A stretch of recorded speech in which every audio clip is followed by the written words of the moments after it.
We are continuing to remove some of the paywalls and update some of the content for this, the second year of Phroneo. Please enjoy this post originally published here a year ago and share it with your friends and relations. Models and images of a spiritual life. Can the question of repentance be addressed in a mechanistic model of pastoral counseling? Is the culture of instant gratification and quick solutions helpful to the understanding of repentance? Can pastors work with the tools and terminology offered by the modern world and frame the Orthodox teaching of the spiritual life in those terms? Methinks repentance can never be addressed within a short-term model. Nowadays, more than ever, there is a need to teach and preach and talk and counsel about the fact that repentance is a long process, often lifelong, and that short counseling sessions or conversations with a priest or advice received during rushed confessions may serve as mile markers or guiding points, but certainly not as instant cures. It is true that modern culture promotes magic pills and instant solutions, 1 key to confidence, 3 steps to success, 5 weeks to happiness, or 12 rules for life. Undoubtedly, these strategies work, especially for the financial benefit of their authors. But for as much respect as I have for the 12 rules for life, and for the tens of millions of people who seem to have been inspired by these rules, few did anything except clean their rooms, and even fewer kept them clean. Although it must be said that more tidy rooms in the world is perhaps a far greater result than most other self-help strategies have ever produced. Modern cultural trends should not be allowed to shape the understanding of the sacrament of repentance, even linguistically. The tendency to define repentance in the mechanistic terms of problems and solutions. If one has a problem with sin, then he expects a solution. Say a special prayer, drink some holy water, visit a sacred place, fast for a day or two, and the sin disappears, the struggle goes away. This tendency is counterproductive, self-deceiving, and may lead to despondency, when after saying the proper prayer, drinking holy water, and visiting a sacred place, the sin is still crouching at the door, and one still has to master it. Genesis 4, verse 7. Pastors must be very vigilant about this type of a quick fix and offer models and images of repentance that best align with the Orthodox view and culture.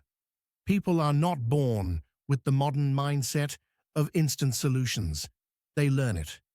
This means that they can also learn something different, that understanding can be reframed. Pastors must not be afraid to teach and to introduce ways and images, icons as it were, that better convey the Orthodox understanding of a spiritual life. Most people understand illness, and increasingly more people understand chronic illness. This may be the easiest image to use in pastoral work when speaking about spiritual healing.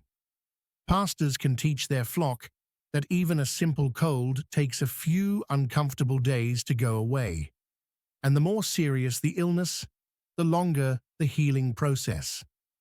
In some cases, it is a lifelong struggle.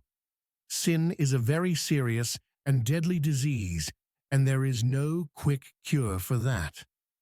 Saint Mary of Egypt spent her youth living in sin, and it took at least as many years of living in a desert before she broke free from her passions and a lasting calm descended. Vita of Saint Mary of Egypt by Saint Phroneo. Sadly, the lifestyle of endless partying and indiscriminate hookups, which may have seemed scandalous in the early Middle Ages, is all too common with many young people today. Whether it will take as many years to starve these passions as it took to nurture them, the lasting calm cannot be expected to descend overnight or after a quick ritual. Another image that may be very helpful is that of running. If someone wants to run a marathon, he begins by running a mile, then 2, then 3, building up strength and endurance over a period of some time. It takes willpower, hard work, persistence, and determination. Without all of these things, no one can hope to run a good race or even to complete one. Compare to 1 Timothy 4, verse 7. For other people, the image of weightlifting also works.